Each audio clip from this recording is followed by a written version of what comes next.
So നമ്മൾ already physical security of IT asset cover ചെയ്തു. Next topic access control ആണ്. So ഒരു access control എന്ന് പറയുന്നത് നമ്മൾ ഓൾറെഡി സെക്കൻഡ് മൊഡ്യൂളിൽ അത് കണ്ടിരുന്നു.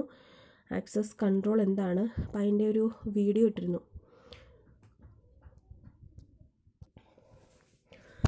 സോ ആ ഒരു വീഡിയോയിലുള്ള ടോപ്പിക്കും ഇതും കൂടി കമ്പൈൻ ചെയ്തിട്ട് നിങ്ങൾ ക്വസ്റ്റ്യൻസ് ആൻസർ എഴുതുമ്പോൾ എഴുതുക. സോ ഇതിൽ ആക്സസ് കൺട്രോൾ ജസ്റ്റ് നമുക്ക് നോക്കാം ഈ ഒരു സെക്ഷനിൽ എന്താണ് ആക്സസ് കൺട്രോൾ എന്ന്. So access control domains covers mechanisms by which a system grants or revokes the right to access data or perform an action on an information system. അതായത് ഓരോ information system നമ്മൾ ആക്സസ് പ്രൊവൈഡ് ചെയ്യുക. അതായത് access means അതിനെ നമുക്ക് use ചെയ്യാനുള്ളൊരു permission provide ചെയ്യുക എന്നുള്ളതാണ്. ഒന്നെങ്കിൽ ചിലപ്പോൾ നമുക്ക് ഡാറ്റ ആയിരത്തോളം ഡാറ്റാ ബേസിൽ നിന്ന് ഡാറ്റ ആക്സസ് ചെയ്യാനായിരിക്കും, അല്ലെങ്കിൽ അതിൻ്റെ അകത്തു നിന്നുള്ള നമുക്ക് എന്തെങ്കിലും പെർമിഷൻ ഫയൽ റീഡ് ചെയ്യാനാവാം, ഫയൽ എഡിറ്റ് ചെയ്യാനാവാം. അങ്ങനെ കുറേ എന്തൊക്കെയാണോ ആ ഒരു നമുക്ക് ചെയ്യാനുള്ള ഓപ്ഷൻസ് പെർമിഷൻസ് എന്തൊക്കെയാണോ അതാണ് ഈ ഒരു ആക്സസ് കൺട്രോളിൽ വരുന്നത്. സോ ഈ ഒരു ആക്സസ് കൺട്രോളിൽ നമുക്ക് ഓരോ ഇൻഫർമേഷൻ സിസ്റ്റത്തിനുള്ള പെർമിഷൻസ്, അതായത് ചിലപ്പോൾ ഗ്രാൻഡ് ചെയ്യാനുള്ള പെർമിഷൻസ് അല്ലെങ്കിൽ റീവോക്ക് ചെയ്യാനുള്ള പെർമിഷൻസ് ആയിരിക്കും നമുക്ക് കൊടുക്കുന്നത്. അതായത് നമുക്ക് അതിനകത്തുള്ള ഡേറ്റ ആക്സസ് ചെയ്യാൻ അല്ലെങ്കിൽ ഒരു ഇൻഫർമേഷൻ സിസ്റ്റം എന്തെങ്കിലും പെർഫോം ചെയ്യാൻ വേണ്ടിയിട്ടുള്ള access, right to access. So access control domain covers mechanism by which a system grants or revokes the right to access data or perform an action on an information system. So ഈ ഒരു കേസിൽ permission എന്ന് പറയുന്നത് ചിലപ്പോൾ file permission ആവാം. നമുക്കൊരു യൂസേഴ്സിന് file read ചെയ്യാനുള്ള പെർമിഷൻ, അല്ലെങ്കിൽ create or edit or delete on a file server, അങ്ങനെ ഫയൽ പെർമിഷൻസ് കൊടുക്കുന്നുണ്ട്. Then program permissions such as the right to execute a program on an application server. ഒരു യൂസറിന് ഒരു പ്രോഗ്രാം എക്സിക്യൂട്ട് ചെയ്യാനുള്ള permission, അങ്ങനെ വരുന്ന program permissions.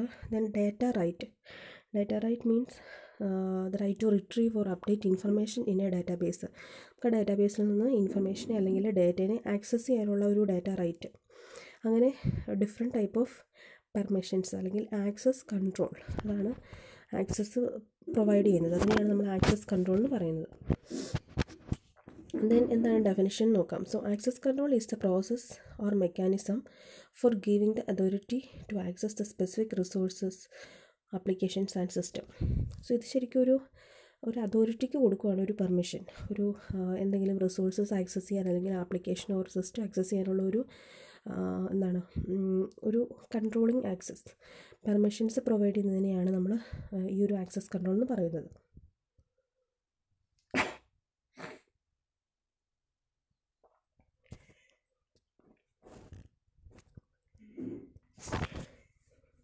The next access control defines a set of conditions or criteria to access the system and its resources. ഓരോ access കൺട്രോളിനും ഒരു set of conditions അല്ലെങ്കിൽ criterias പറയുന്നുണ്ടാവും. അതായത് എല്ലാ യൂസേഴ്സിനും അത് ആക്സസ് ചെയ്യാനുള്ള പെർമിഷൻ ഉണ്ടായിരിക്കത്തില്ല. അപ്പോൾ ചില യൂസേഴ്സിന് അത് റീവോക്ക് ചെയ്തിട്ടുണ്ടാവും. ആ ഒരു സിസ്റ്റം അല്ലെങ്കിൽ റിസോഴ്സസ് യൂസ് ചെയ്യാനുള്ള ഒരു പെർമിഷൻ എന്ന് പറയുന്നത് റീവോക്ക് ചെയ്തിട്ടുണ്ടാവും. അങ്ങനെ സെറ്റ് ഓഫ് കണ്ടീഷൻസ് അല്ലെങ്കിൽ ക്രൈറ്റീരിയ വെച്ചിട്ടായിരിക്കും ഈ ഒരു ആക്സസ് കൺട്രോൾ ഡിഫൈൻ ചെയ്യുന്നത്. Next there are 3 main access control models. ഇപ്പോൾ ഈ ഒരു ആക്സസ് കൺട്രോൾ എന്ന് പറയുന്നത് മെയിനായിട്ട് 3ആയിട്ട് നമുക്ക് ഡിവൈഡ് ചെയ്യാം. First one MAC, that is mandatory access control model. Second is discretionary access control model and third is role based access control model. അങ്ങനെ 3 types of access control models ആണുള്ളത്. അതിൽ first one mandatory access control or MAC. So in this security policy, users do not have the authority to override the policies and it totally controlled centrally by the security policy administrator. അത് ഈ ഒരു കേസിൽ mandatory access control എന്ന് പറയുമ്പം അതിൻ്റെ അകത്ത് മെയിനായിട്ടും ഈ ഒരു പോളിസീസ് അല്ലെങ്കിൽ ആ ഒരു സെക്യൂരിറ്റി അതോറിറ്റി കൺട്രോൾ ചെയ്യുന്നത് അഡ്മിനിസ്ട്രേറ്റർ ആയിരിക്കും. അതായത് വേറെ എൻഡ് യൂസേഴ്സിനൊന്നും ഈ ഒരു പ്രൈവസി അല്ലെങ്കിൽ ഈ ഒരു പെർമിഷൻ കൊടുക്കത്തില്ല. അത് ശരിക്കും അഡ്മിനിസ്ട്രേറ്റർ ആരാണോ അവർക്കായിരിക്കും ആ ഒരു സെക്യൂരിറ്റി പോളിസി കൊടുക്കാനുള്ള ഒരു അല്ലെങ്കിൽ സെക്യൂരിറ്റി പോളിസി കൺട്രോൾ ചെയ്യാനുള്ളൊരു പവർ എന്ന് പറയുന്നത് ശരിക്കും അവിടുത്തെ അഡ്മിനിസ്ട്രേറ്റർക്കാണ്. So the security policy administrator define the usage of resources and their access policy, which cannot be overridden by the end user, and the policy will decide who has authority to access the particular programs and files. അപ്പോൾ അതിൽ end യൂസേഴ്സിനൊരു permission ഒന്നും അവിടെ കൊടുക്കുന്നില്ല. ശരിക്കും അഡ്മിനിസ്ട്രേറ്ററാണ് decide ചെയ്യുന്നത് ആർക്കൊക്കെ ആ ഒരു പ്രോഗ്രാംസ് അല്ലെങ്കിൽ ആ ഒരു ഫയൽസ് ആക്സസ് ചെയ്യാനുള്ള പെർമിഷൻ ഉണ്ടെന്നുള്ളത് ഡിസൈഡ് ചെയ്യുന്നത് ഈ ഒരു അഡ്മിനിസ്ട്രേറ്ററാണ്. MAC or mandatory access control mostly used in a system where priority is based on confidentiality. അതായത് കോൺഫിഡൻഷ്യൽ ആയിട്ടുള്ള സിസ്റ്റംസ്, കോൺഫിഡൻഷ്യാലിറ്റി ഉള്ള സിസ്റ്റംസ് ഏതാണോ അതിനായിരിക്കും, അല്ലെങ്കിൽ അങ്ങനെ ഉള്ള സിസ്റ്റംസിനായിരിക്കും കൂടുതൽ പ്രയോറിറ്റി കൊടുക്കുന്നത്, ഈ ഒരു മാൻഡേറ്ററി ആക്സസ് കൺട്രോൾ വെച്ചിട്ടുള്ള പ്രയോറിറ്റി കൊടുക്കുന്നത്. So next type of access control എന്ന് പറയുന്നത് discretionary access control or DAC. And these policies contrast with the mandatory access control, which is determined by the system administrator, while DAC policies are determined by the end user with the permission.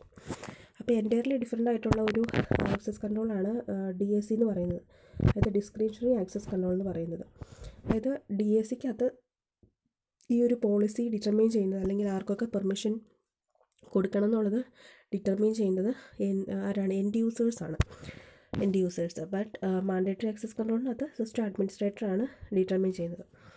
And in DAC user has the complete authority over the all resources its own. അപ്പം DACക്കകത്ത് യൂസറിനായിരിക്കും complete authority, അതായത് എല്ലാ റിസോഴ്സസിൻ്റെ ഉള്ള power എന്ന് പറയുന്നത് ആ ഒരു യൂസേഴ്സിന് അല്ലെങ്കിൽ എൻഡ് യൂസേഴ്സിനായിരിക്കും. And also determines the permission for other users who have those resources and programs. അതുപോലെ തന്നെ ഈ യൂസേഴ്സിന് ആർക്കൊക്കെ, അതായത് ബാക്കിയുള്ള യൂസേഴ്സ് ഉണ്ടല്ലോ, അവർക്ക് എന്തൊക്കെ പെർമിഷൻസ് പ്രൊവൈഡ് ചെയ്യുക എന്നുള്ളത് ഡിറ്റർമൈൻ ചെയ്യുന്നതും ഈ ഒരു എൻഡ് യൂസേഴ്സാണ്. സോ അതാണ് ഡിസ്ക്രിഷണറി ആക്സസ് കൺട്രോൾ എന്ന് പറയുന്നത്. Next one role based access control or RBAC, role based access control. This policy is very simple to use, and in RBAC, roles are assigned by the system administrator statically, in which access is controlled depending on the roles that the users have in a system. So ഇവിടെ administrator statically എന്ത് ചെയ്യുന്നു, ഈ ഒരു permissions assign ചെയ്യുവാണ്. അതായത് ആർക്കൊക്കെ ഓരോരുത്തരുടെയും Rolls വെച്ചിട്ട് ഓരോരുത്തർക്ക് എന്തൊക്കെ റോളാണോ ഉള്ളത് ആ റോൾസിൻ്റെ ബേസിൽ എന്ത് ചെയ്യുന്നു, ഈ ഒരു കൺട്രോളിങ് പവർ അല്ലെങ്കിൽ ആ ഒരു പെർമിഷൻസ് പ്രൊവൈഡ് ചെയ്യുവാണ്. Then RBAC is mostly used to control the access to computer or network resources depending on the roles of individual users within an organization.